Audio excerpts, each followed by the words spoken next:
welcome back to Point Blank and thanks for staying with us. In the living room, we have wedding designer Amanda Lee, happy couples Jai and Adriana. So we've been chatting about the latest wedding trends, right? And we have a comment coming in here from iPod Touch Me. So iPod Touch Me said, nude wedding photos are hot, but what if you get divorced or the marriage sours? Then you have nude photos to blackmail your other half. What do you guys think about it? This person has a really tiny mind. Okay, so it wasn't... If you get married, I really don't think you should be planning on getting divorced. Yeah, when exactly. thinking about it. Okay. If you have to, don't get married. All right. So just stay optimistic, right from the beginning. Yeah. Right. Okay, so that wasn't one of your concerns at all?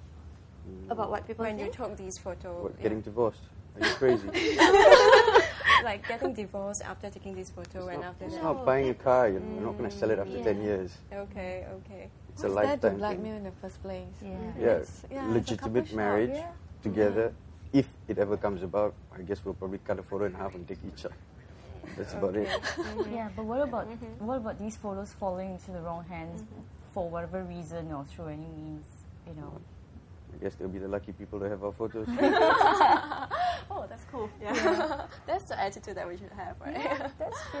Okay, so every wedding celebrates a love story, but not every couple is celebrating theirs in a typical and romantic fashion, you know. And I've visited a Malay wedding gallery over the weekend and found that actually a lot of Malay couples are also starting to experiment with more daring themes for their wedding. Okay. Yeah, that's so cool. let's have a look at this video.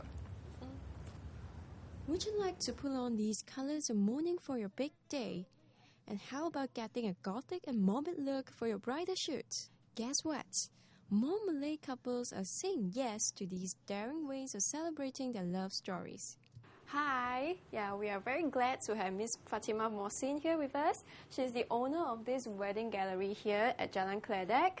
And Miss Fatima started off as a makeup artist 10 years ago. You also do a lot of bridal design, right? Yes, for their outfits. So we see some of these more traditional kind of outfit here. Yeah. But over here at the photo, we also see something that is more modernized. Yes, because we do have clients from all walks of life, from executives to normal girl to Like interracial. interracial marriages. And I normally mix Malay, what the Malays are looking, and also touches of the Western. Okay, Yes. so there is a fusion fusion between mix, East and West. Okay. Correct. Even the materials that I use is the traditional songket, but I tend to mix with more modern type of chiffon laces to give it a modern or couture looking. Oh, okay. Yeah. There are some clients who are very open to have this type of gowns for their wedding dinner, photo shoots, but there are also some conservative ones. But normally we adjust them to actually make it suitable for them to cover up their arms. But it's definitely not a taboo for Malay brides to go without, The tudung, no. Okay. Yeah, because as you can see on the streets also, not all Malay girls are wearing tudung, so it's the same thing. If they get married also, it's not all the time that they have to wear tudung, except for their solemnization, that they have to put a scarf over their head if it's not a full tudung. Fatima, is there anything special about these bridal outfits? Yeah, I know you would definitely ask me because it's a taboo for a lot of Chinese. couples. Not just Chinese, some Malays, for them to be wearing black for their wedding. But because nowadays we are living in a very modern society, and then our clients are, some of them are very daring and modern. They wouldn't even mind wearing black because their concept now, like I told you before, we have black, pink, black, silver, black, gold.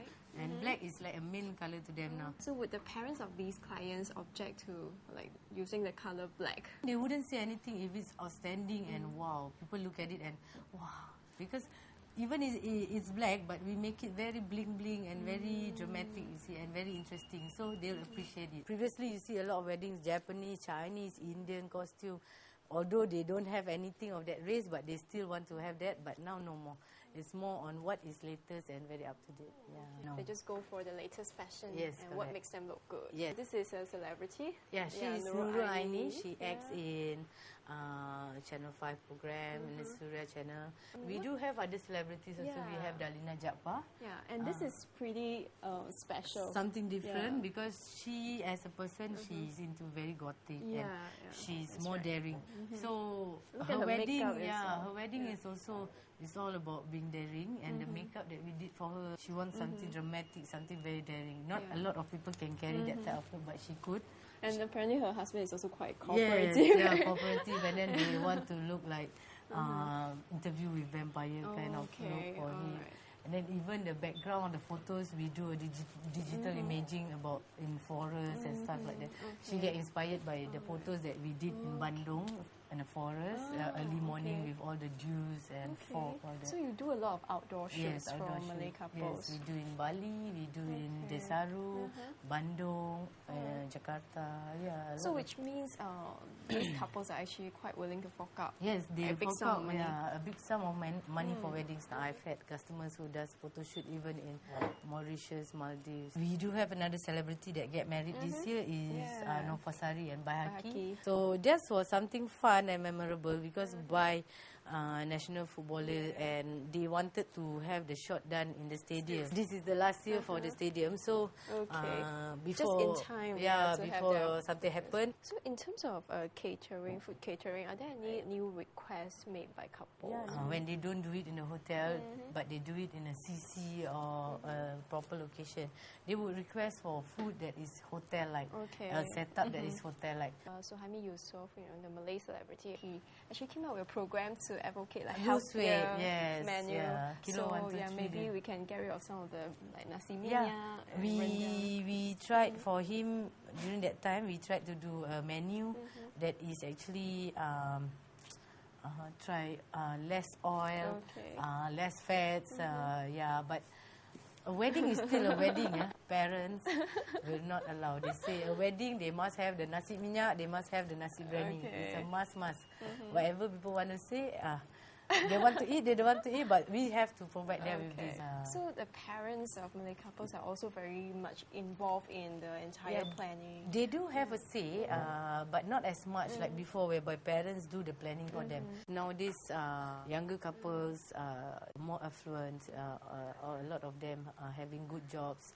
They have their own money to provide for the wedding services. Unlike last time, we have the dowry, and then the parents take the dowry to actually pay for the food and stuff like that. The mak andam so-called, or the makeup artist. But now they have a choice of choosing what they want, and they also have a choice of choosing the setup and the concept that they want, because they always think that wedding is for a lifetime, and a lot of them who just do a simple wedding, but at the end of the day they feel that very sayang. Even when they do a grand one, they say, oh my God, I wish this thing could be like 2-3 days or even longer. So thank you very much for spending some time with us on RazorTV, and also Selamat Hari Raya. Thank you so much. Okay. Wow, okay, so we have another comment from Mars Bar. So he asked, to the couple who did the nude shots, what if one partner wants to take nude shots but the other doesn't want to? And how do you convince your partner to participate? Please help. It wasn't a problem with... it was not a problem at all between us. But imagine, but let's say hypothetically, Adriana doesn't want to take with you. How would you convince her to do that? I wouldn't. You wouldn't? Okay. She's the one who's not going to be comfortable. I am. If she's not comfortable, then we won't do it. Okay. You have to be... both has to be comfortable. That's it. So you that don't try to convince someone, and then you're not trying to sell them an idea. Okay. If they're up for it, they're up for it. If they're not, they're not. Because you're going to shove something down somebody's throat. Somebody's not going to be too pleased along the way. Okay. All you need is a spark from somewhere else, and then the person that wasn't comfortable will start getting upset. So whose idea was it? Who brought up the idea first? So it was rather fluke. We just happened to see some photos, And then the our idea photographer came was talking about it, about how those moms or pregnant moms wanted to take photos. So I looked at her, she looked at me, and just sprang out. Okay. So for Adriana, if Jai said, "Oh, I'm not going to take these photos with you," what would you do? Same thing? I'm not going to force him. No, I'm not going to force him. I mean, if it's something that I like, but if it's not going to be comfortable, then What's the point? Yeah. I want it to be something special for both of us. Yeah. Something that both of them will mutually agree to. Yeah, I guess with photos, you know, even with weddings and all that, they are both quite agreeable with each other. But when you do your wedding gowns, Amanda, have you had to mediate between couples before? Yes. Like one person wants black and Yeah, the the other other say person no. would prefer not to. Yeah. Then I often tell them, you probably think about it together. You have to communicate lah, because it's about a couple. It's about your wedding. Okay. Yeah, it's not just the woman or it's not just the guy. It's always a couple. So both has to agree and be happy about it. Okay. So have your clients come to you, and suggest more daring themes or daring colors for their bridal gowns? Daring theme. Do you mean Lord of the Rings? Yeah, You something call like that? that. Okay. I think that is quite daring because you actually brings a story to your wedding. Okay. Yeah, so you that is quite fun actually. Yeah, to actually design something according to the scene. Yeah, I think that's very fun. Okay. Yeah. So we've seen how Muslim weddings are organized these days, but what about the Chinese? So to find out more, okay, Lynn, have you spoken to anyone? Yes, I visited Heaven's Gift where Hannah Chong talked to me about wedding planning and what's happening in the scene, and I've also spoken to a couple who flew in from Hong Kong and they're going to have a wedding in Bali next year. Wow. Let's take a look. Comes the April breeze, I love you, echo the hills. I love you, the golden dawn agrees, as once more she sees daffodils. Agnes, what other trends do you notice in today's couples getting married? Okay, one of the major changes, I think couples are looking for very creative wedding venues or very creative themes. For example, most of the couple are tired of having weddings in the hotels. If they want to do back into the banquet hall, they want to be converted into something different, like a garden theme. You literally see trees in the banquet hall. Trees, okay. Yeah, we've done a wedding where the centerpiece was basically a stand and filled with green trees and white lilies. We also have brought in cherry blossom into banquet hall. You know, you can't see these things. Singaporeans want the comfort of the aircon, but at the same time they want the dream of a garden outdoor. So you see that. Then the other things is that some couples actually are also looking into interesting party themes.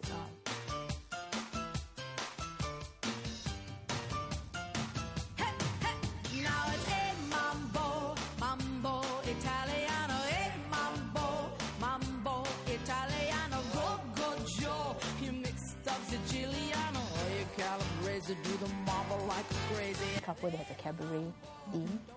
Basically, the theme doesn't come naturally. It comes because of a certain things that they participated together, and both of them love Broadways with the Dutch and the Singaporean. She's very dressy. One of the few brides that even in a very casual setting, she will really dress up herself, doll up herself, and she wanted a theme that reflected that, and we have a cabaret. So, Joanne, can you just tell me a bit more about your wedding next year? Well, it's going to be in Bali in a villa that he chose. Chosen Bali because Bali is one of my favorite places to spend holidays and enjoy times in Asia. So it was also close to Singapore, which is convenient for a family. And it was also an exotic destination for my part of the family. We'll be flying from Europe to attend to the wedding. Wanted it to feel more like a big celebration as opposed to like a formal sit-down Chinese dinner. So it's supposed to be more like a big party. What about the logistical challenges that you are facing with the Singapore wedding as well? The Singapore wedding is simple. It's very, very much like the usual kind of wedding, the one that goes on, and the couple could be just about anyone. Makes not much of a difference.